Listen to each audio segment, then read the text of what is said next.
Mi nombre es Alfonso Hernández y soy especialista en argumentación, lo que quiere decir que analizo contextos donde las razones se utilizan para evaluar opiniones o decisiones.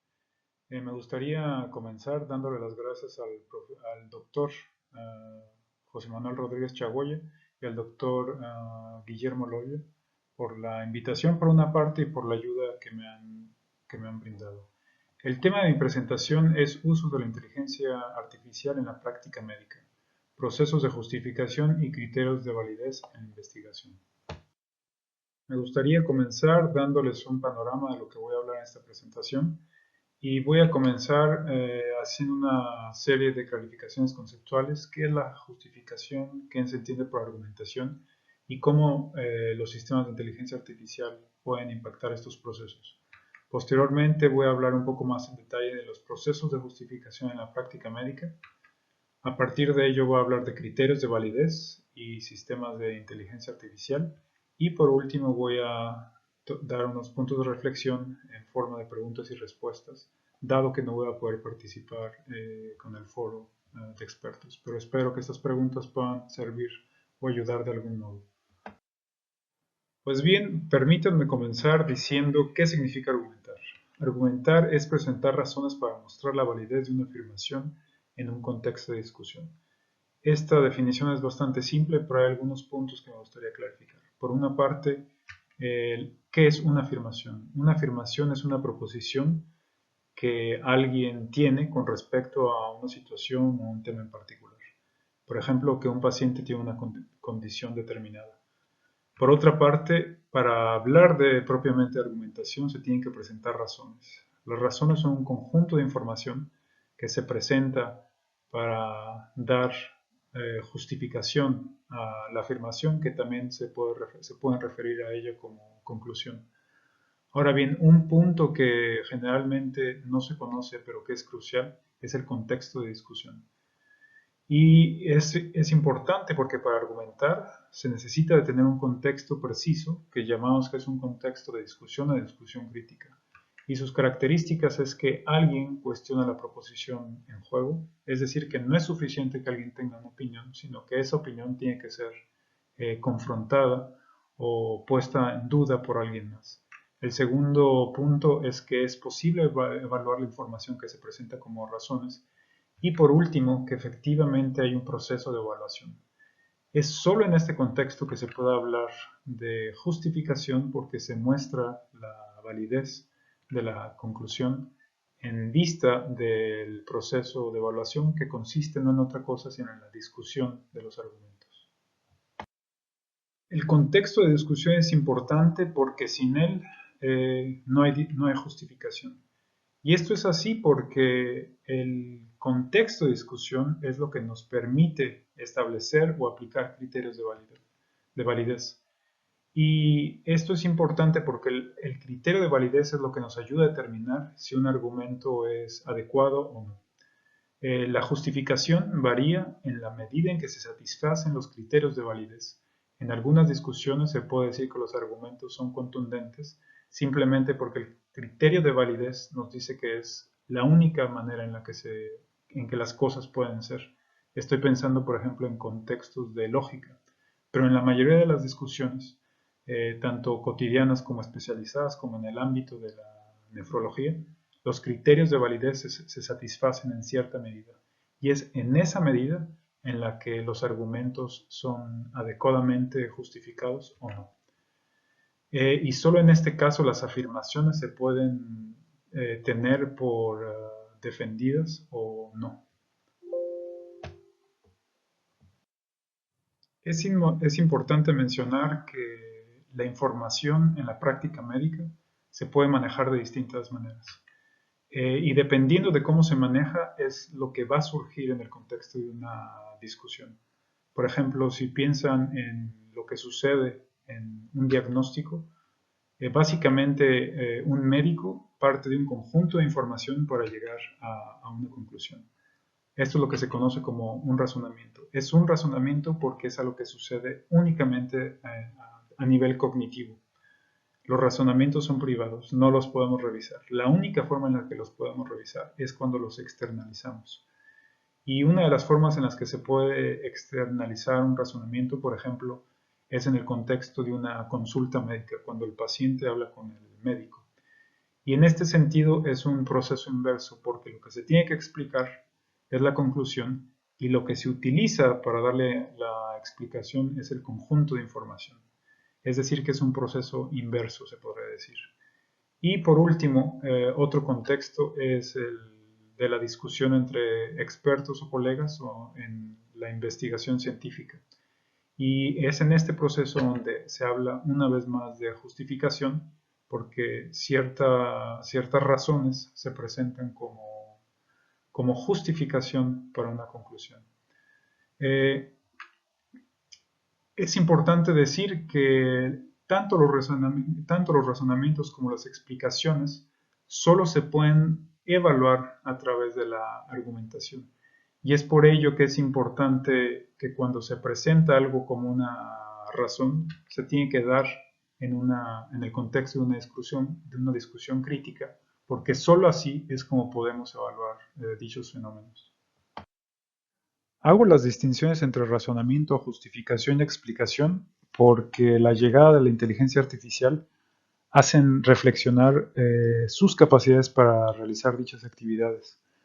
Hay al menos dos maneras en las que nos podamos acercar a este tema, es decir, a la manera en la que la inteligencia artificial puede llevar a cabo estas actividades. Por una parte, nos podemos preguntar si los sistemas son capaces de razonar, explicar o justificar por ellos mismos.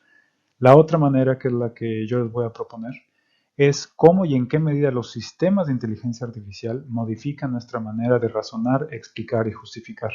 Ambas preguntas son válidas, pero yo no me voy a detener en la primera, sino que me voy a concentrar en la segunda.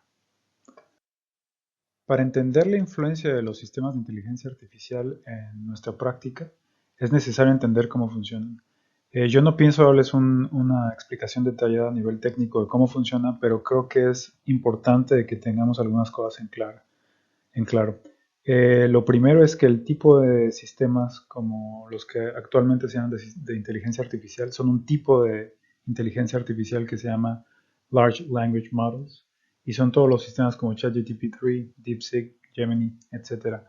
Todos estos sistemas funcionan al menos con tres elementos básicos. Una es la base de datos, otro es el procesamiento de información que tienen y el último es la generación de información. Para explicar estos tres elementos voy a hacer uso de un sistema que se llama IBEX, que es un sistema de inteligencia artificial desarrollado en el ámbito de la patología con el objetivo específico de la detección de cáncer. Voy a comenzar por explicar cómo funciona la base de datos de este tipo de sistemas. En el caso de IBEX, lo primero con lo que se le tiene que abastecer al sistema es con datos brutos, se podría llamar, que en este caso es, por ejemplo, la imagen de una biopsia. Después, la biopsia se tiene que llenar con información cualitativa que está en función del objetivo del programa. En este caso, por ejemplo, es detectar los tumores que son benignos o malignos. Pero además de utilizar este tipo de categorías, la información con la que se utilizan estos sistemas se dice que están anotados. ¿Qué quiere decir eso? Que a una imagen se le llena de información específica, técnica, que da información con respecto, por ejemplo, a si hay glándulas o si hay un tipo específico de tumores, etc. Por último, esta información se cruza con el historial clínico de los pacientes, donde se agrega toda la información que pueda haber en cada caso. Y esto se repite por millones de veces y es importante hacer claro que toda esta información es información generada por expertos. Es decir, que cuando una imagen se dice que tiene un tumor benigno o maligno, es un experto que está diciendo que la información es de dicha naturaleza. Con respecto al procesamiento de información, es básicamente qué hace el sistema con la información que se le da. Y un punto muy importante en este tipo de sistemas es algo que se llama tokenización, que básicamente es el proceso de identificación de los elementos básicos del modelo. En un sistema de este tipo, por ejemplo, un punto clave es identificar cosas como células, glándulas, tejido fibroso, etc. Pero para que el sistema pueda llegar a reconocer ese tipo de información, se tiene que pasar por un sistema previo que es la tokenización. En el caso de sistemas que manejan imágenes, se trabaja con píxeles, que no es otra cosa sino hacer una amplificación de la imagen de forma que se puede codificar la información de manera matemática. Esto se hace por cada píxel que está contenido en la base de datos y a cada token se le asigna un valor numérico que se utiliza para establecer relaciones entre ellos. A partir de las relaciones que surgen entre cada uno de los píxeles, es decir, de los tokens, es cuando se empieza a generar la información necesaria para poder identificar células, glándulas, etc. Y posteriormente se calcula la probabilidad de que cierta combinación de tokens correspondan a las cualidades asignadas en el modelo. ¿Qué quiere decir esto? Que cuando cierta combinación de tokens corresponde a lo que previamente se denominó como un tumor maligno, se va a empezar a identificar qué es lo que significa que un tumor sea maligno o benigno al nivel más básico, a nivel de píxeles. Y esto es un cálculo probabilístico porque cuando se provea al sistema con nueva información, se va a calcular qué probabilidad hay de que cierta combinación de información corresponda con un tumor maligno o benigno.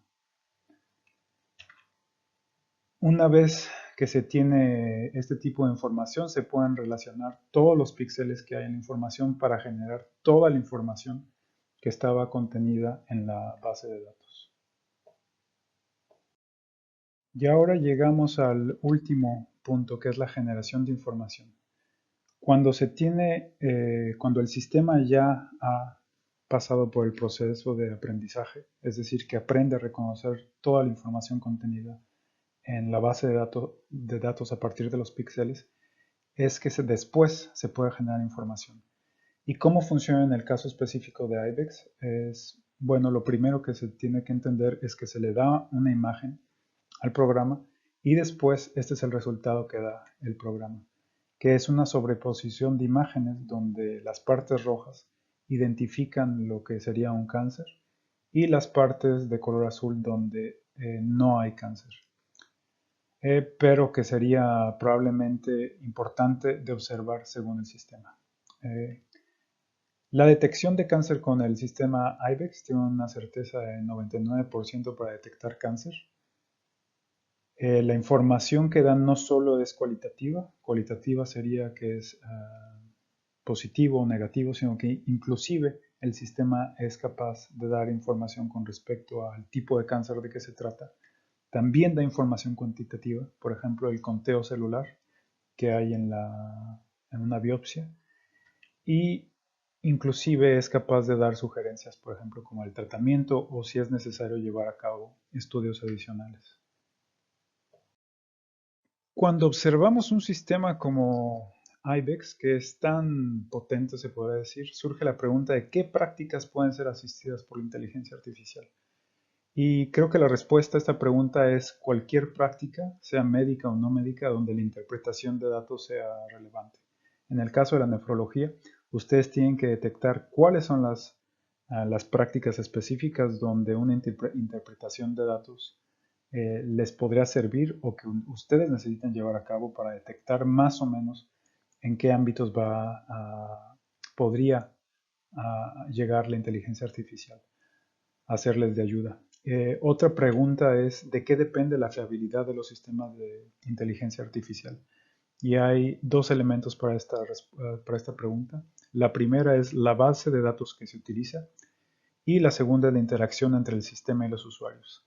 El segundo punto es crucial porque la fiabilidad del sistema depende, entre otras cosas, de la mínima injerencia de los usuarios para proveer al sistema con información. En el caso de IBEX, lo único que se tiene que hacer es cargar una imagen y el usuario no tiene ningún otro tipo de interacción con el sistema. Es decir, que la posibilidad de error se reduce al reducir la interacción humana. Es por esto que, por ejemplo, el sistema tiene un grado de fiabilidad tan alto.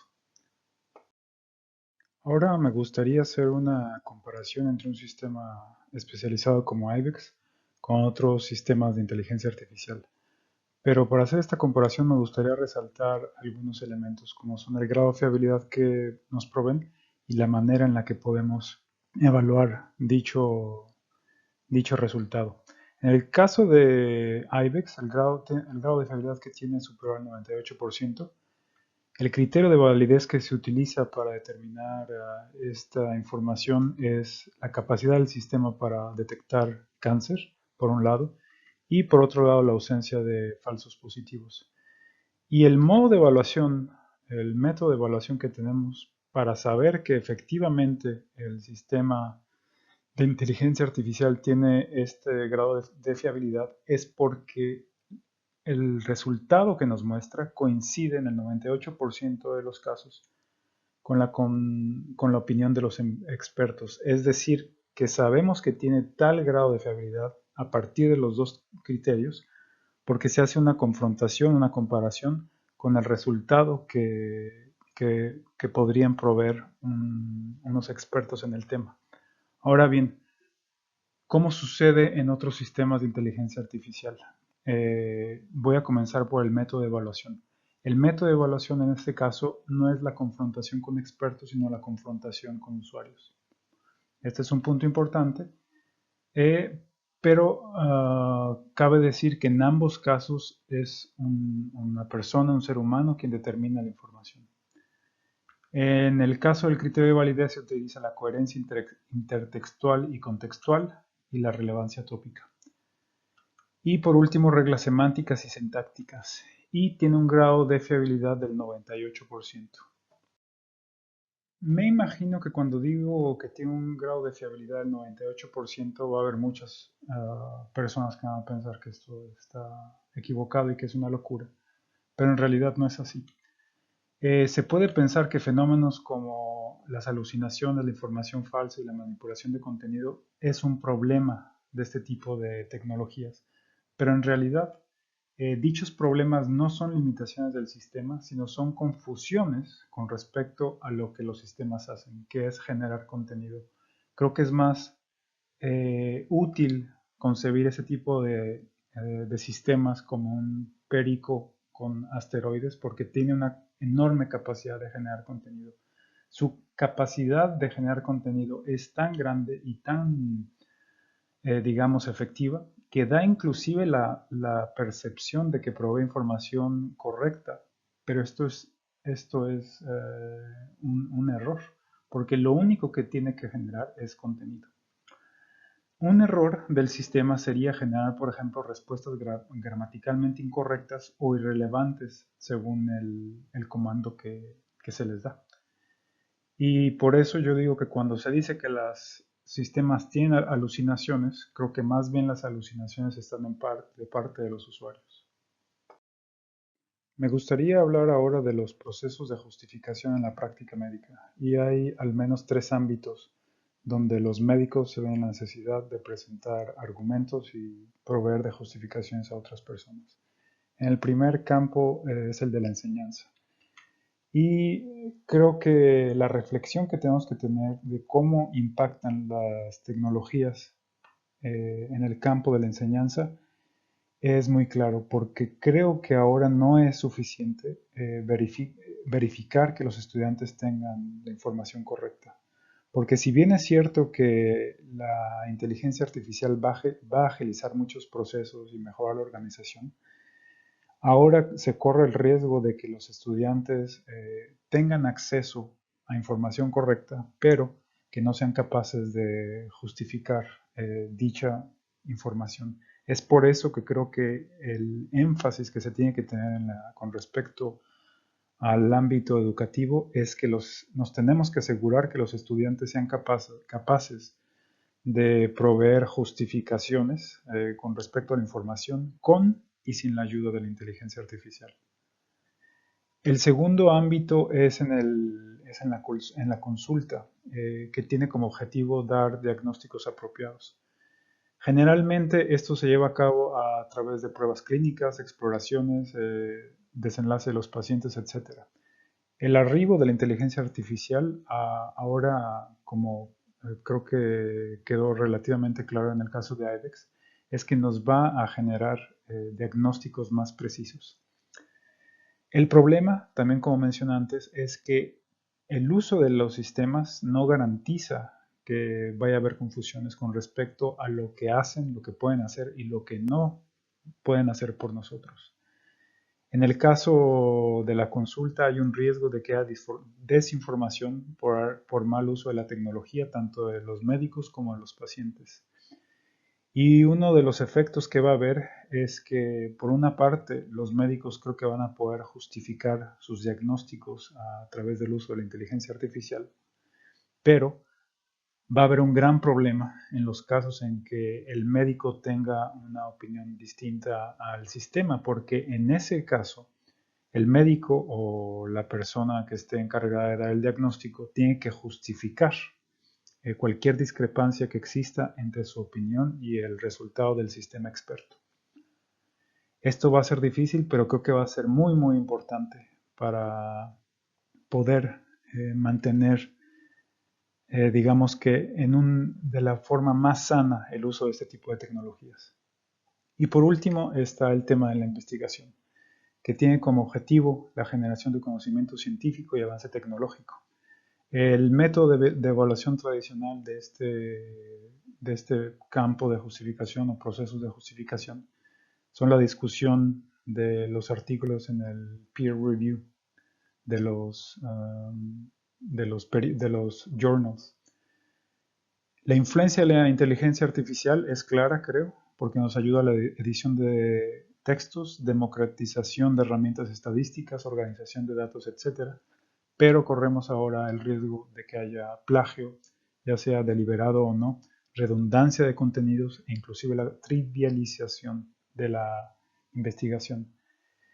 Y creo que lo más importante que tenemos que considerar a este punto es que tenemos que tener bastante claro cuáles son los criterios de validez que utilizamos en cada campo, porque a partir de ellos es lo que vamos a utilizar para definir qué es lo que vale la pena publicar para ver cuáles son los argumentos que realmente debemos de prestar atención. Permítanme decir un poco más acerca de los criterios de validez. Un criterio de validez permite establecer juicios respecto a cierto objeto, evento o información según sus características. En el ámbito de la medicina se habla, por ejemplo, de juicios positivos o negativos con respecto a una condición. Se puede decir que un estudio es significativo, no concluyente, o que un tumor es benigno o maligno. Estos son criterios de validez y son los que se utilizan para pasar evaluaciones o juicios con respecto a distintos objetos. Los criterios de validez varían entre las disciplinas científicas e inclusive al interno de las mismas. Por ejemplo, en el caso de la medicina se utilizan gold standards. Y es importante, creo, darnos cuenta que dependiendo de las necesidades científicas y los avances tecnológicos, los criterios de validez cambian. Y cambian porque tienen que responder a las necesidades que tenemos dentro de un ámbito. Pero el objetivo más o menos es siempre el mismo, que ellos son los garantes de la información. A veces necesitamos que la información sea más clara, que sea precisa, que pueda ser más práctica. Y siempre que hay un método o una manera de determinar que hay un criterio mejor, entonces este se cambia por la nueva versión. Y de esta forma creo que en el campo de la medicina y en otros campos, el uso de la inteligencia artificial conlleva la posibilidad de que se conviertan en un criterio de validez. Y creo que habrán algunos casos donde convenga utilizarla como un criterio de validez, pero habrán otros casos donde no solo sea contraproductivo, pero inclusive puede ser peligroso. Y para explicar esto, permítanme darles un ejemplo. El ejemplo es un poco distante a lo que vengo hablando, pero creo que servirá para ver el problema al que quiero llegar. Imaginen que tienen que calcular manualmente la operación que ven en la pantalla. Si tuviésemos que hacer esto en realidad, probablemente habría muchos de nosotros que llegaríamos a resultados distintos e inclusive podría haber algunos de nosotros que hayamos olvidado cómo se computan manualmente estas operaciones. En esos casos, usar una calculadora brinda certeza en los cálculos e inclusive podría resolver una discusión porque quien llega al mismo resultado que la calculadora diríamos que tiene la respuesta correcta, inclusive la calculadora sería la justificación perdón, el criterio de validez para justificar el proceso.